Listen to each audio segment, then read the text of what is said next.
বাংলাদেশটা একটা অনিশ্চিত অবস্থার মধ্যে পড়ে আছে এই মুহূর্তে।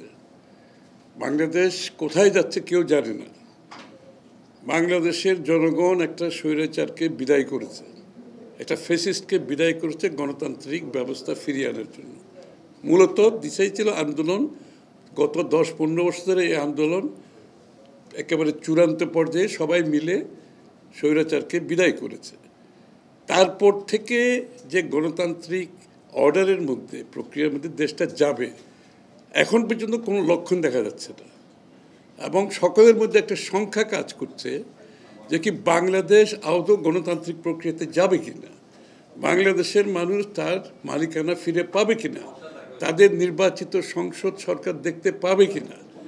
সব আলোচনা হচ্ছে, সব কর্মকাণ্ড চলছে, অ্যাজ ইফ একটা নির্বাচিত সরকার দেশ চালাচ্ছে, কিন্তু নির্বাচনের কোনো খবর নাই। গণতান্ত্রিক প্রক্রিয়ার মধ্যে যাওয়ার যে বিষয়গুলো, তার কোনো খবর আমরা দেখতে পাচ্ছি না। এই যে আপনার সংস্কারের নামে যে একটা ধোয়া তুলে এই একটা কমিশন করা হয়েছে, তারপরে আমরা সবাই মিলে কিন্তু আমাদের প্রপোজাল দিয়েছি, সংস্কারের প্রপোজাল আমাদের প্রস্তাব দেওয়া হয়েছে এবং বলা হচ্ছে ঐক্যমতের পরিপ্রেক্ষিতে হবে। তো ঐক্যমতটা কোথায় হচ্ছে এটাও তো আজ পর্যন্ত বলা হচ্ছে না। এই মুহূর্ত পর্যন্ত কোথায় হচ্ছে? যেখানে ঐক্যমত হওয়ার কথা ওরাও বলছে, আমরাও বলছি, সবাই বল। তো যে কয়টা ঐক্যমত হয়েছে, এই কয়টা ঐক্যমতের পরিপ্রেক্ষিতে সমাধান করে নির্বাচনের রোডম্যাপ দিতে সমস্যাটা কোন জায়গায় কেন দেওয়া হচ্ছে না?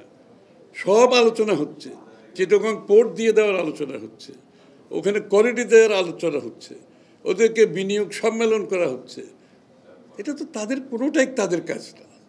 এটা তাদেরকে আমরা বলে আসছি ওখানে এটা একটা ইন্টেরিয়াম সিচুয়েশন, এটা অন্তর্বর্তীকালীন একটা সিচুয়েশন, এটা একটা ট্রানজিশন গভর্নমেন্ট, এটা একটা স্টপ গ্যাপ গভর্নমেন্ট, যাদের মূল দায়িত্ব ছিল গণতন্ত্রের পথে দেশকে ফিরিয়ে দেওয়ার জন্য সমস্ত ব্যবস্থার মাধ্যমে, নির্বাচনের মাধ্যমে একটি গণতান্ত্রিক সরকারকে তাদের শান্তিপূর্ণভাবে ক্ষমতা হস্তান্তর করে।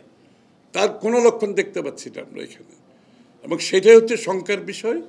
জাতি সংখ্যার মধ্যে পড়ে গেছে এবং এই সংখ্যা যত দিন যাবে এটা বাড়তে থাকবে, অস্থিরতা বাড়তে থাকবে, দেশকে একটি বড় ধরনের বিপদের দিকে ঠেলে দেওয়া হবে। না, ডিসেম্বর কেন? আমার কথা হচ্ছে যে সংস্কারগুলো ঐক্যমত হয়েছে সেটা আগামী 1 সপ্তাহের মধ্যে তারা বলতে পারে, একদিনের মধ্যেও বলতে পারে। এতদিন তো লাগে না। ঐক্যমত কোথায় হয়েছে যে কোনো কাউকে বললে এটা 2-4-5 ঘন্টার মধ্যে সব রেডি হয়ে যায়। ঐক্যমত যেখানে হয়েছে ওটাকে আপনি বলে দেন, তার ভিত্তিতে আপনি ওটা সমাধান করে ইমিডিয়েটলি রোডম্যাপ ডিক্লেয়ার করেন। এটা ডিসেম্বর পর্যন্ত যেতে হবে কেন? আমি তো দেখছি ডিসেম্বর পর্যন্ত যাওয়ার কোনো কারণ নাই। নির্বাচনের জন্য 3 মাসের সময় যাওয়া দরকার। এখন থেকে যদি 3 মাস দেন, 4 মাস দেন, ডিসেম্বর তো অগাস্ট, সেপ্টেম্বর, অক্টোবরে নির্বাচন হতে পারে। ডিসেম্বরে কেন যেতে হবে? যত বিলম্বিত হচ্ছে দেশের মানুষের সংখ্যা বাড়ছে এবং মানুষ সিদ্ধান্তহীনতায় ভুগছে, দেশে বিদেশে সকলেই। এবং তারা ওই দিকে না গিয়ে তারা অন্যদিকে ধাবিত হচ্ছে। ওইখানে করিডোরের কথা বলা হচ্ছে, যেখানে আমাদের দেশকে একটা বিপদের দিকে ঠেলে দিচ্ছে। এটা কোনো তাদের দায়িত্বে পড়ে না। এটাতে নির্বাচিত সরকার সিদ্ধান্ত নিতে হবে সমস্ত রাজনৈতিক শক্তির সাথে আলাপ আলোচনা করে। ওদিকে বিনিয়োগ সম্মেলন করছে, রাইট ডিসিশন এট এ রং টাইম। তো তাদের দায়িত্বের মধ্যে পড়ে নাই। এগুলো কী জন্য তারা এদিকে সময় নষ্ট করছে এবং এইগুলো দেখিয়ে তারা কি বোঝাতে চাচ্ছে? চিটাগং পোর্ট হ্যান্ডওভার করছে, এই সমস্ত সিদ্ধান্তে তারা কি বোঝাতে চাচ্ছে? তাদেরকে এই ম্যান্ডেট কে দিয়েছে?